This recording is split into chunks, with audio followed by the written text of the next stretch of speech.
કેમ છો મિત્રો? હું સંદીપ સરાવાડિયા આજે ફરી એક વિડીયો લઈને આવ્યો છું તમારી સમક્ષ. અગાઉ આપણે સંખ્યા પદ્ધતિ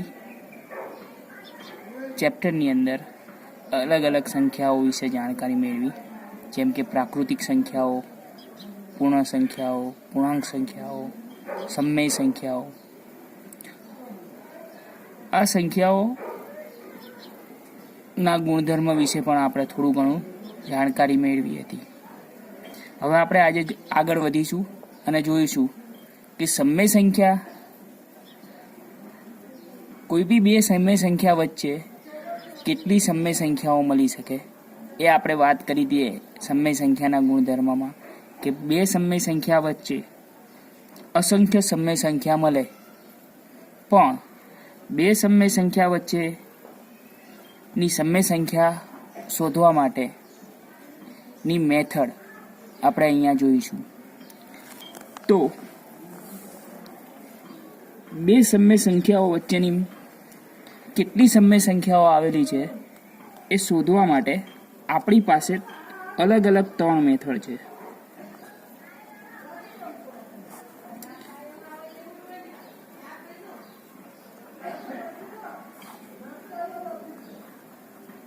આપણી પાસે અલગ અલગ ત્રણ પદ્ધતિઓ છે.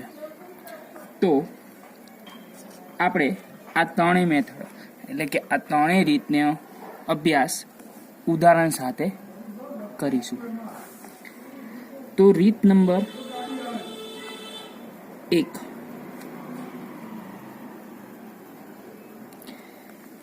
અહીં ધારો A અને B, જ્યાં A એ B કરતા નાનો છે, એટલે કે A લેસ ધેન B. સમય સંખ્યાઓ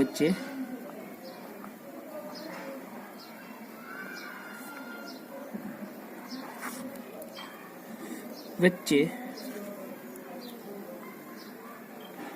આવેલ સમય સંખ્યા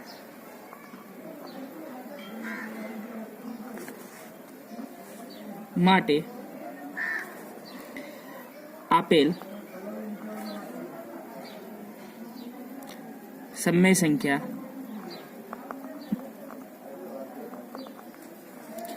A અને B નો સરેરાશ લેવો.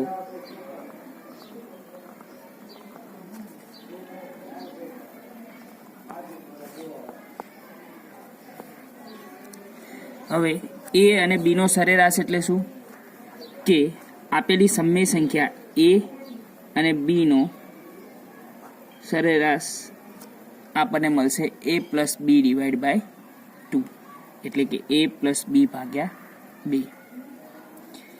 આ જે સરેરાશથી સંખ્યા મળશે એ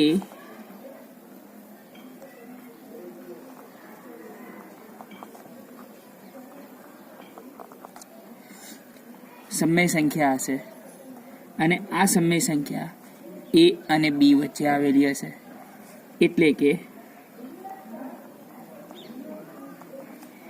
A less than A plus B ભાગ્યા 2 લેસ ધેન B. એટલે કે આ મળતી સંખ્યા એ A અને B વચ્ચેની સમય સંખ્યા છે. હવે આ પદ્ધતિથી જો આપણે આગળ વધતા રહીએ,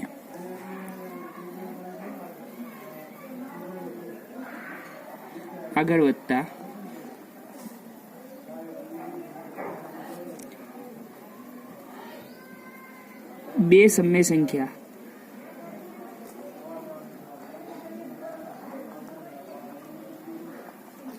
A અને B વચ્ચેની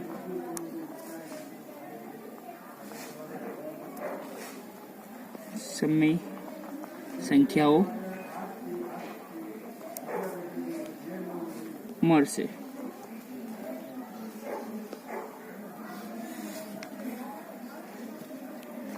ચલો હવે આગળ આપણે રીત નંબર 2 જઈશું.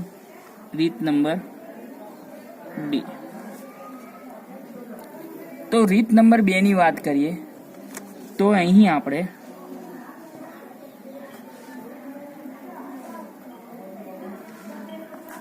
બે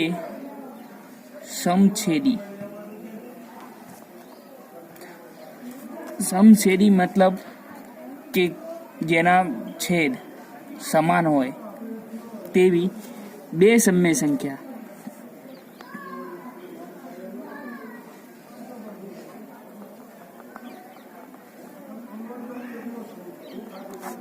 A અને B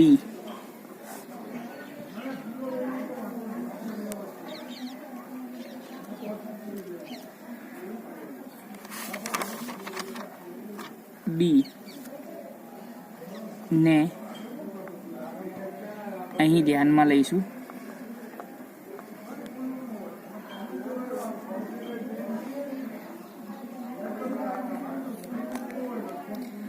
ત્યારબાદ A અને B વચ્ચે કેટલી સમય સંખ્યા મળે છે તે સમય સંખ્યા શોધીશું. અહીં મળતી સમય સંખ્યાઓ સમાન સમય સંખ્યાઓ હશે.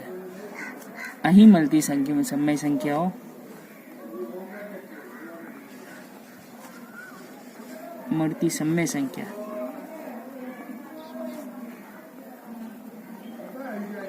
સમાન સમય સંખ્યા હશે.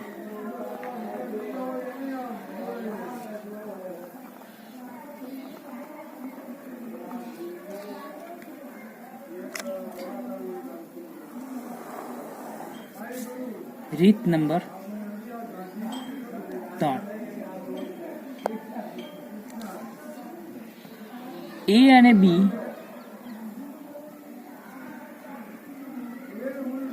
જે આપણી પાસે સમય સંખ્યા છે તેને દશાંશ સ્વરૂપમાં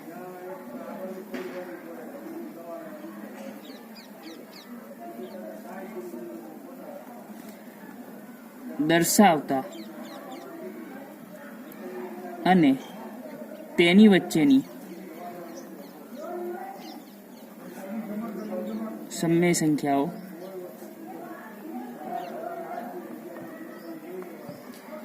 શોધી શકાય. અહીં આપણે રીત નંબર 1 એમાં જોયું કે બે સમય સંખ્યા લો અને આ બંને સમય સંખ્યાનો જે સરેરાશ નીકાળો તમે એ બંને સંખ્યા વચ્ચેની સંખ્યા મળશે. અહીં જોયું છે આપણે A+B ભાગ્યા 2 એ બે સમય સંખ્યાનો સરેરાશ છે, એટલે કે A અને B ની વચ્ચે હશે. આ પદ્ધતિથી આગળ વધતા રહીએ તો આપણને અલગ અલગ સમય સંખ્યાઓ મળશે. 2 નંબરની રીતમાં આપણે જોયું કે સમય સંખ્યા કેવી હોવી જોઈએ? સમાન છેદવાળી, એટલે કે જેમ કે સમય સંખ્યાનો છેદ સમાન હોવો જોઈએ.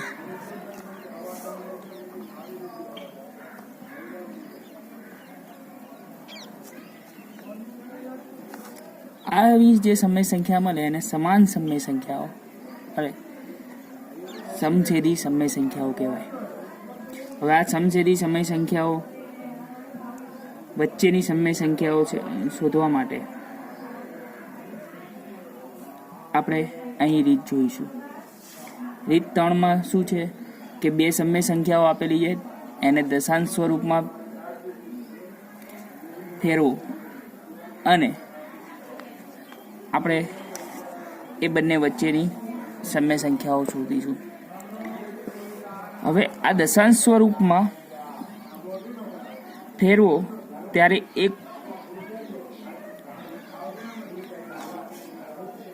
એક વસ્તુ ધ્યાનમાં રાખવાની છે તમારે, કે તમારે દશાંશ સ્થળની જમણી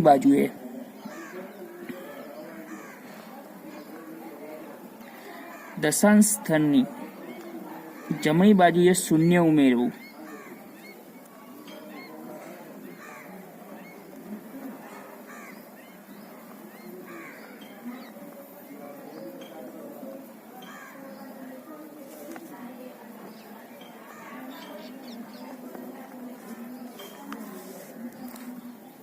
આપણે માટે એક ઉદાહરણ લઈએ.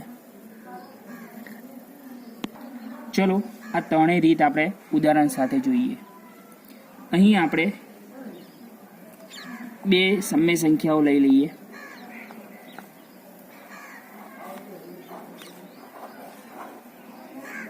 અહીં બે સમય સંખ્યાઓ 1 અને 2.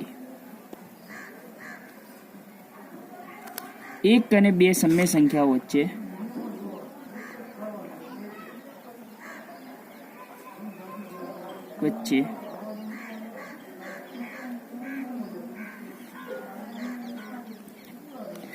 આવતી સમય સંખ્યા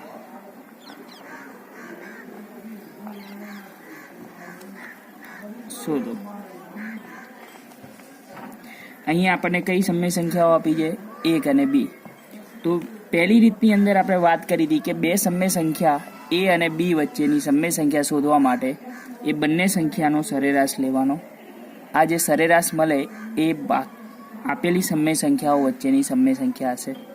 તો જોઈએ, 1 અને 2 નો સરેરાશ આપણને મળશે 1 + 2 ભાગ્યા 2, એટલે કે 3 ભાગ્યા 2. આ 3 ભાગ્યા 2 એ 1 અને 2 વચ્ચેની સમય સંખ્યા હશે. હવે આગળ વધીએ તો અહીં આપણે બે સમય સંખ્યાનો સરેરાશ લઈશું. તો 1 + 3 ભાગ્યા 2 ભાગ્યા 2, તો આપણને મળશે 4, 5 ભાગ્યા 4. આ 5 ભાગ્યા 4 એ 1 અને 3 ભાગ્યા 2 વચ્ચેની સમય સંખ્યા હશે. હજુ આગળ વધીએ તો આ બે સમય સંખ્યા વચ્ચેની સમય સંખ્યા લઈએ આપણે, તો બંનેનો એવરેજ લઈશું ભાગ્યા 2 ભાગ્યા 2, તો આપણને આ આન્સર મળશે. અહીં લઈએ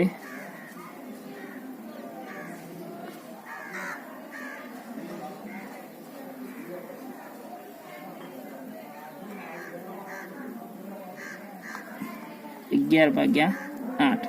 આ જે 11 ભાગ્યા 8 છે એ 5 ભાગ્યા 4 અને 3 ભાગ્યા 2 વચ્ચેની સમય સંખ્યાઓ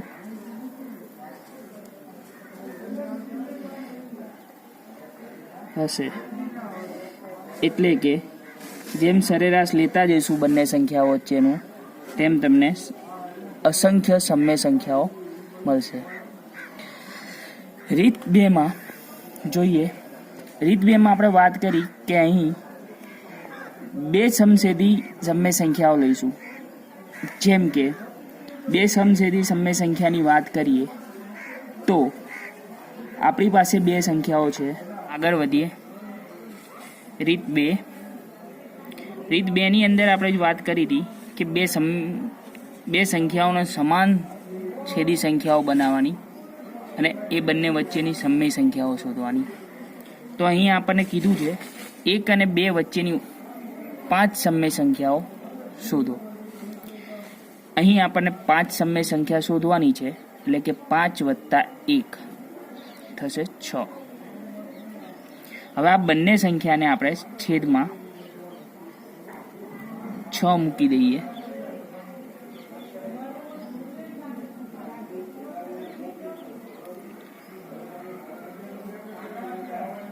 સોરી, બાય મિસ્ટેક. આ બે સમય સંખ્યા લઈ લઈએ, 1 અને 2.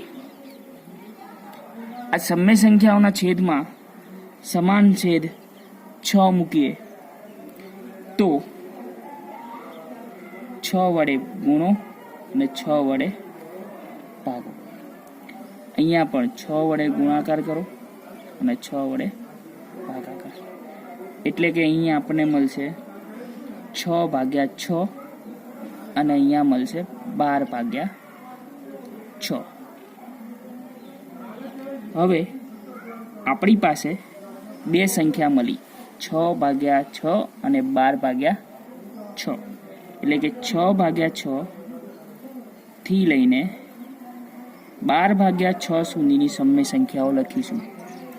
સેજ સમાન છે એટલે સંખ્યાઓ આપણને વચ્ચેની સમય સંખ્યાઓ મળી જશે. 6/6, આગળ વધીએ તો 7/6,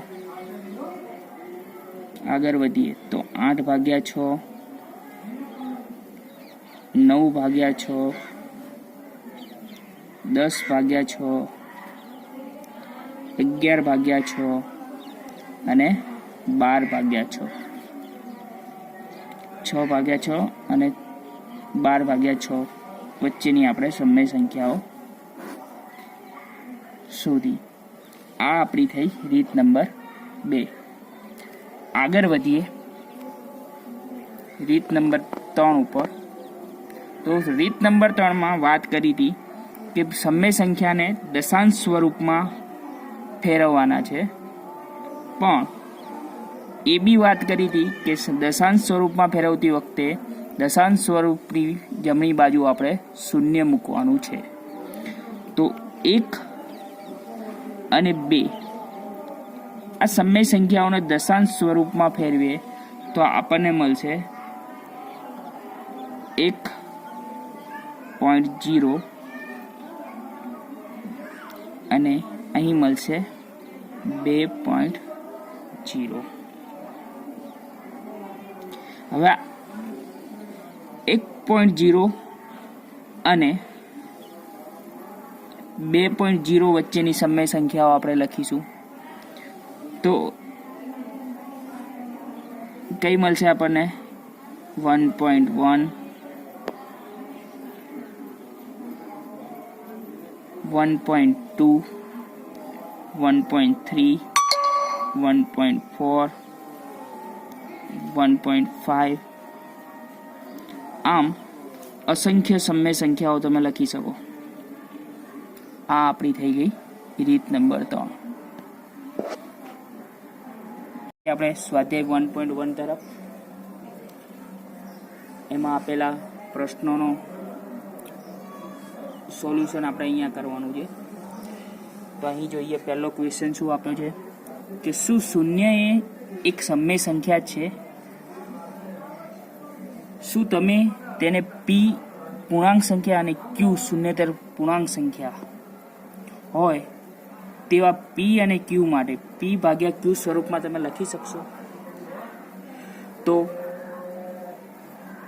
જવાબ આપણે એટલે કે સોલ્યુશનની વાત કરીએ તો આપણને ખબર જ છે કે શૂન્ય એ પૂર્ણ સંખ્યા અને પૂર્ણાંક સંખ્યા છે.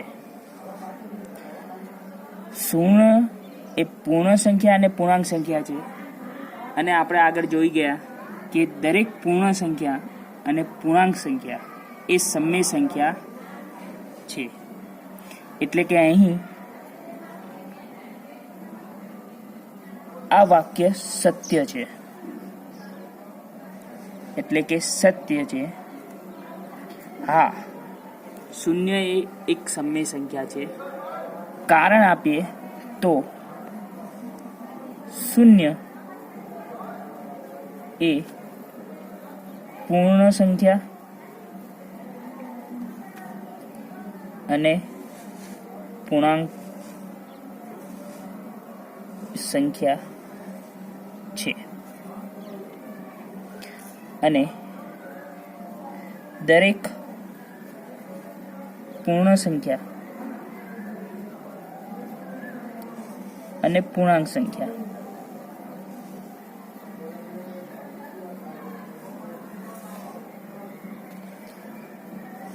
એ સમય સંખ્યાઓ છે.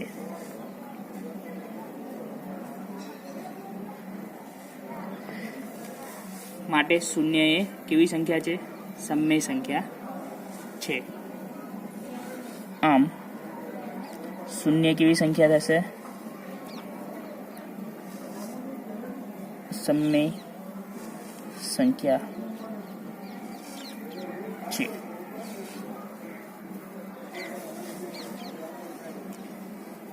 શૂન્યને જો પી ભાગ્યા ક્યુ સ્વરૂપમાં લખીએ તો શૂન્ય ને પી ભાગ્યા ક્યુ સ્વરૂપમાં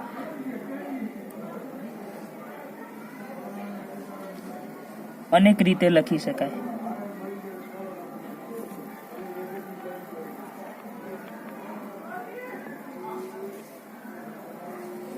જેમ કે 0/1, 0/5, 0/ સંખ્યા કોઈ બી લઈ શકો. કેમ કે પી અને ક્યુ બંને પૂર્ણાંક સંખ્યાઓ છે અને પૂર્ણાંક સંખ્યાની અંદર માઇનસ, પ્લસ અને 0 ત્રણેય સંખ્યાઓનો સમાવેશ થાય છે. એટલે ક્યુ માં તમે પ્લસ અને માઇનસ બંને સંખ્યાઓ લઈ શકો. આગળ વધીએ તો 0/-5 એમ તમે અસંખ્ય સમય સંખ્યાઓ લખી શકો. પણ છેદમાં સંખ્યા છે એ શૂન્ય હોવી જોઈએ નહીં. ચલો આગળ વધીએ તો પ્રશ્ન નંબર 2 તરફ. એમાં તમને પૂછ્યું છે કે 3 અને 4 વચ્ચે 6 સમય સંખ્યાઓ લખો. હવે સમય સંખ્યાઓ શોધવા માટે આપણી પાસે અલગ અલગ 3 મેથડો છે. આ ત્રણેય રીતથી આપણે આગળ વધીએ તો રીત નંબર 1 લઈએ. રીત નંબર 1 માં આપણે વાત કરી હતી કે બે સમય સંખ્યાઓ આપેલી હોય, જેમ કે અહીંયા આપેલી છે સમય સંખ્યાઓ a બરાબર 3 અને b બરાબર 4.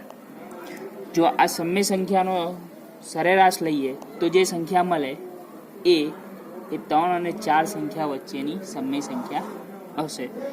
એટલે કે 3 અને 4 નો સરેરાશ લઈશું આપણે તો મને મળશે 7/2. આ 7/2 એ 3 અને 4 વચ્ચેની સમય સંખ્યા હશે. આગળ વધીએ. આ જ રીતથી આગળ વધતા જઈશું તો આપણને અલગ અલગ સમય સંખ્યાઓ, અસંખ્ય સમય સંખ્યાઓ મળશે. પણ અહીં આપણે ફક્ત 6 સમય સંખ્યાઓની જરૂરિયાત છે. તો આગળ વધીએ. 3 અને 7/2 વચ્ચેનો સરેરાશ લઈએ તો 3+7/2 તો અહીં મળશે આપણને 13/4.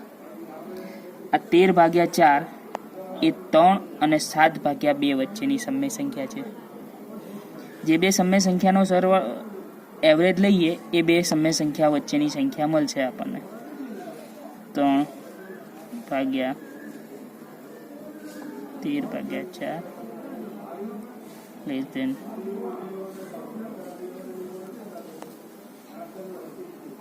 આગળ આ જ રીતથી આગળ વધીએ તો અહીં આપણે 7/2 અને 4 બે વચ્ચેનો એવરેજ લઈએ તો આપણને એવરેજ મળશે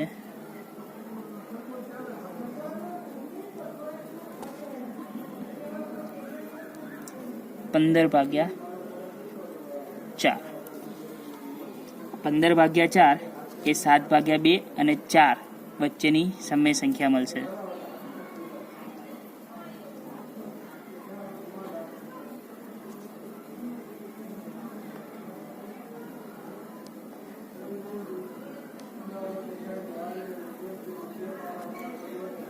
મિત્રો, આ રીતથી આપણે આગળ વધતા રહીશું તો તમને અસંખ્ય સમય સંખ્યાઓ મળતી રહેશે. મેં તમને અહીંયા 3 સમય સંખ્યાઓ ફાઇન કરીને આપી છે.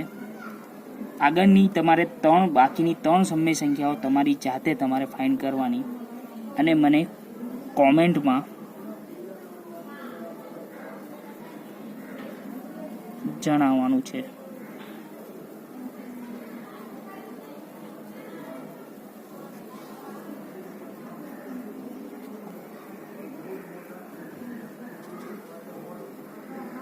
હવે જઈએ રીત નંબર 2 તરફ. તો રીત નંબર 2 ની અંદર વાત થઈ હતી આપણે કે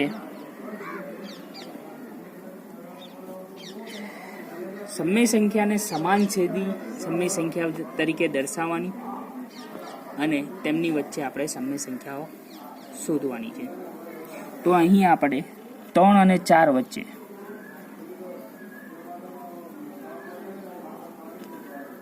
વચ્ચે ની સમય સંખ્યાઓ શોધવાની છે. અહીં આપણે 6 સમય સંખ્યા શોધવાની છે. એટલે બંનેના છેદમાં 7 આવે. 6 + 1 7 આવે. આ બંને સંખ્યાના છેદમાં 7 આવે એ રીતની સંખ્યા આપણે અહીં લખીશું. એટલે કે 3 માટે 3 × 7 અને ભાગ્યા 7 21/7. એ જ રીતે 4 માટે 4 × 7 અને ભાગ્યા 7. અહીં મળશે આપણને 28/7.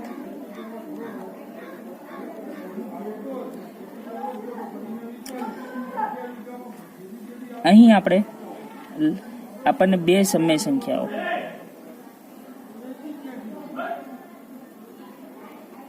(21/7)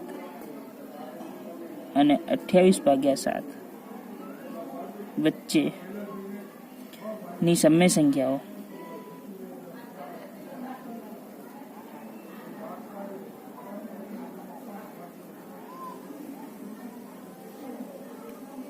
મળી જશે. તો 21 પછી આવશે આપણી પાસે 22/7, 23/7, 24/7, 25/7, 26/7, 27/7.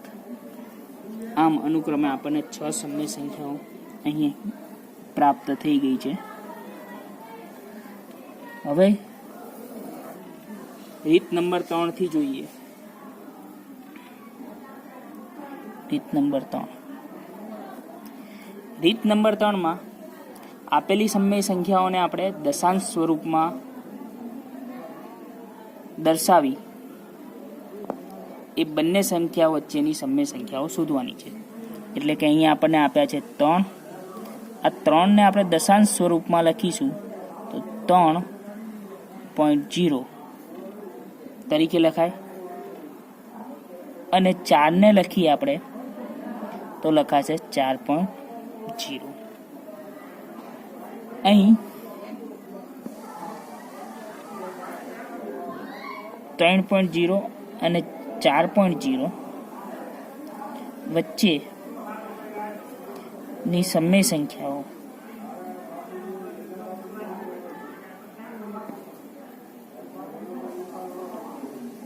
(3.1, 3.2, 3.3, 3.4, 3.5 અને 3.6) 6 સમય સંખ્યાઓ આપણે મેળવી શક્યા. આમ અલગ અલગ રીતથી તમે 2 સમય સંખ્યાઓ વચ્ચે અસંખ્ય અલગ અલગ સમય સંખ્યાઓ મેળવી શકો. એટલે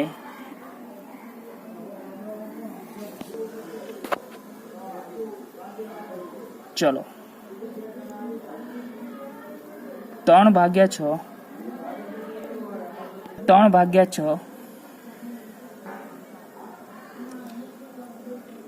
ક્વેશ્ચન 3 ની અંદર 3/5 અને 4/5 વચ્ચેની 5 સમય સંખ્યાઓ આપણે શોધવાની છે. અહીં આપણે સમાન છેદી સંખ્યાઓ આપેલી છે એટલે આપણે અહીંયા જોઈશું કે 5 + 1 એટલે કે 6.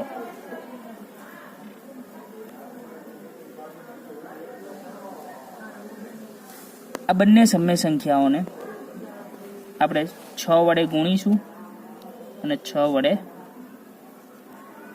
ભાગીશું એટલે આપણને મળશે 18/30 અને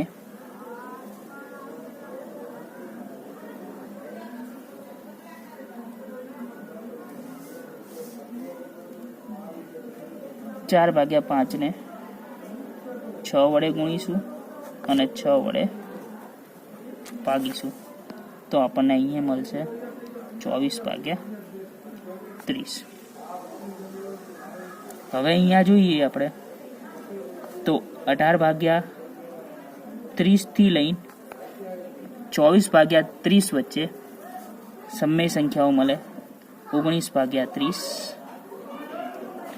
20/30, 21/30, 22/30, 23/30 અને 24/30. આમ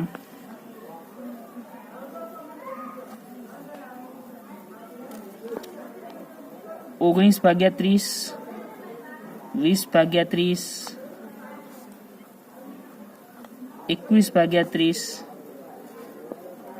22/30 અને 23/30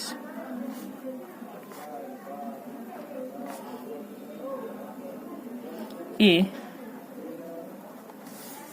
3/5 અને 4/5 વચ્ચે આવેલી 5 સમય સંખ્યાઓ છે.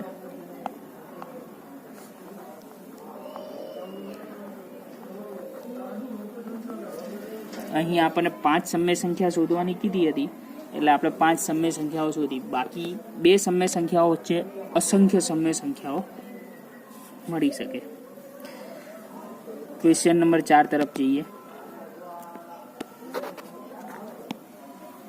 ચલો ક્વેશ્ચન નંબર 4. ક્વેશ્ચન નંબર 4 ની અંદર આપણને કીધું છે નીચેના વિધાનો સત્ય છે કે અસત્ય, કારણ સહિત જણાવો. તો પહેલું વિધાન આપણે જોઈએ કે દરેક પ્રાકૃતિક સંખ્યા એ પૂર્ણ સંખ્યાઓ છે. આ વિધાન સત્ય છે કે અસત્ય? તો આ વિધાન સત્ય છે.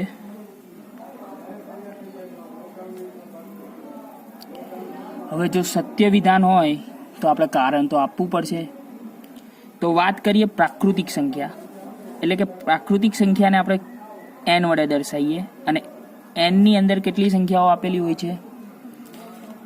બધી ધન સંખ્યાઓ 1, 2, 3, 4 થી લઈને ક્યાં સુધીની? અસંખ્ય સુધીની. આ બધી આપણી થઈ છે પ્રાકૃતિક સંખ્યાઓ.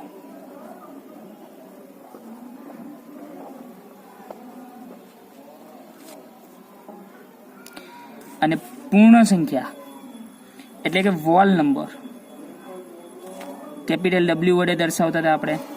હવે પૂર્ણ સંખ્યાની અંદર તમને ખબર છે કે પ્રાકૃતિક સંખ્યા અને શૂન્ય બંને ભેગી થઈને જેટલી સંખ્યાઓ મળે એને આપણે કહીશું પૂર્ણ સંખ્યા. એટલે પૂર્ણ સંખ્યાની અંદર 0, 1, 2, 3, 4 ત્યાં સુધી અસંખ્ય સંખ્યા.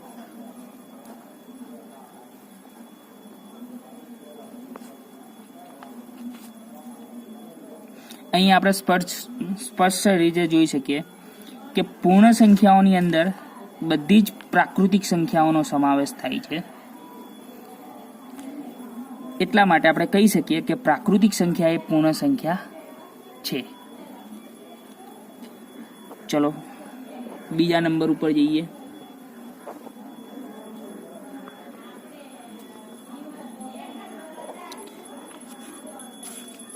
કે દરેક પૂર્ણ સંખ્યા એ પૂર્ણ સંખ્યા છે.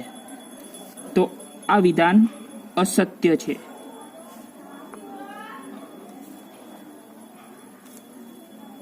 કેમ કે આપણે પહેલા તો અહીંયા જોઈએ પૂર્ણ સંખ્યા. તો પૂર્ણ સંખ્યાની અંદર આપણે અગાઉ જોયું એ પ્રમાણે W વોલ નંબરની અંદર 0 થી લઈને અસંખ્ય સંખ્યાઓ આવેલી છે.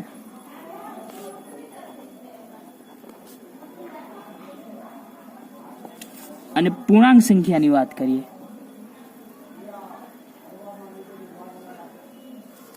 પૂર્ણાંક સંખ્યાને આપણે કેપિટલ Z વડે દર્શાવીએ અને પૂર્ણાંક સંખ્યાની અંદર આપણને ખબર જ છે કે ઋણ સંખ્યાઓ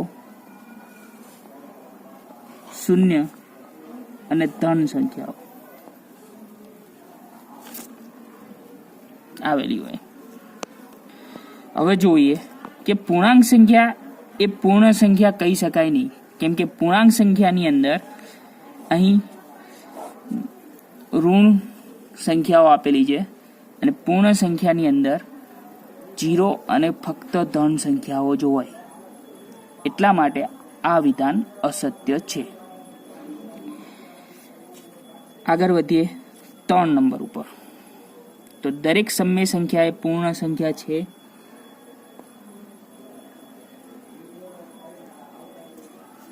તો આ વિધાન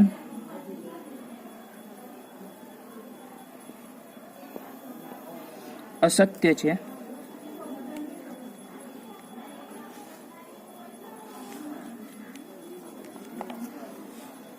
કારણ આપીએ તો કોઈ પણ બે પૂર્ણ સંખ્યાઓની વચ્ચે આવેલ સમય સંખ્યા એ પૂર્ણ સંખ્યા નથી. શું છે કારણ?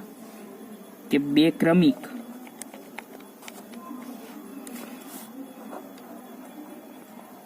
પૂર્ણ સંખ્યાઓ વચ્ચે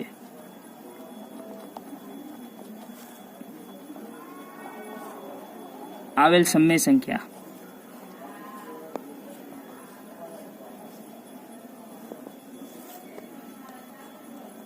પૂર્ણ સંખ્યા નથી. દાખલા તરીકે આપણે લઈએ તો બે પૂર્ણ સંખ્યા 3, 2 અને 3 વચ્ચે આપણને 3 અને 3 વચ્ચે સમય સંખ્યા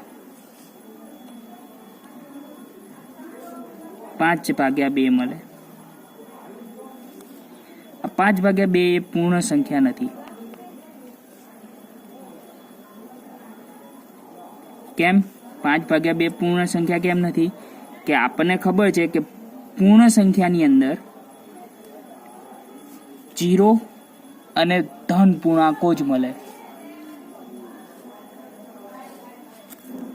માટે 5/2 એ પૂર્ણ સંખ્યા. અહીં સમજણ માટે સ્વાધ્યાય સિવાયના બીજા કેટલાક ક્વેશ્ચનોની વાત કરીએ તો પહેલા નંબરનો ક્વેશ્ચન, દરેક પૂર્ણ સંખ્યા એ પ્રાકૃતિક સંખ્યા છે? તો આ વિધાન આપણે અસત્ય વિધાન છે એવું કહી શકીએ. કારણની વાત કરીએ તો જો પ્રાકૃતિક સંખ્યાઓમાં શું આવેલું હોય છે? પ્રાકૃતિક સંખ્યા એટલે કે નેચરલ નંબરની અંદર બધા જ ધન સંખ્યાઓ આવેલી હોય છે.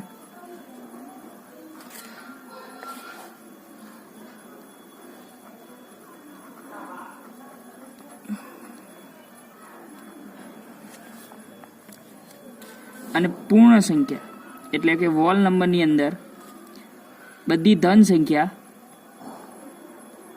સાથે શૂન્ય પણ આવેલું હોય છે.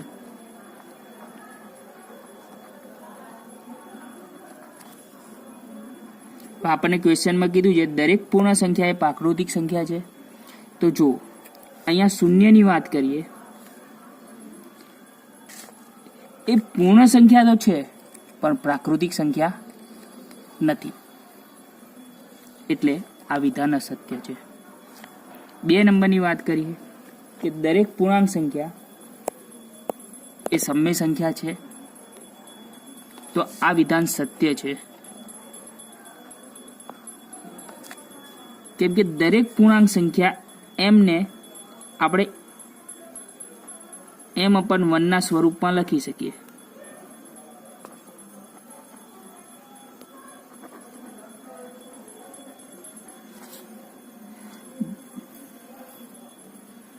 જ્યાં m એ પૂર્ણાંક સંખ્યા છે અને છેદમાં રહેલો 1 એ શૂન્યતર પૂર્ણાંક સંખ્યા છે. સમય સંખ્યાની વ્યાખ્યા પ્રમાણે એને આપણે p/q ના સ્વરૂપમાં લખી શકાય. જ્યાં p એ પૂર્ણાંક સંખ્યા, q પણ પૂર્ણાંક સંખ્યા છે, પણ q શૂન્યતર પૂર્ણાંક સંખ્યા છે. એટલા માટે દરેક પૂર્ણાંક સંખ્યા એ સમય સંખ્યા થશે. એ આપણે અગાઉ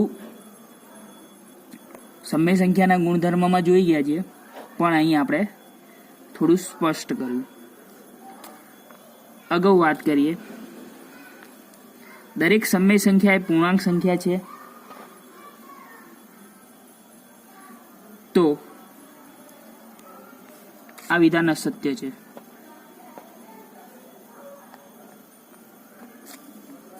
કેમ અસત્ય છે? કે સમય સંખ્યા લઈ લઈએ કોઈ આપણે 3/5. આ સમય સંખ્યા તો છે, પણ એને પૂર્ણાંક સંખ્યા ના કહી શકાય.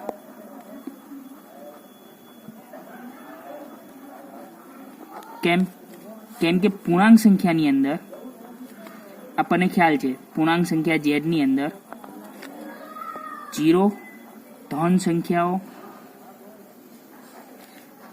અને ઋણ સંખ્યાઓ જ મળે. માટે 3/5 એ પૂર્ણાંક સંખ્યા નથી. વધુ હવે આવતા વિડીયોમાં આપણે જોઈશું, આગળ વધીશું. Thank you. આભાર.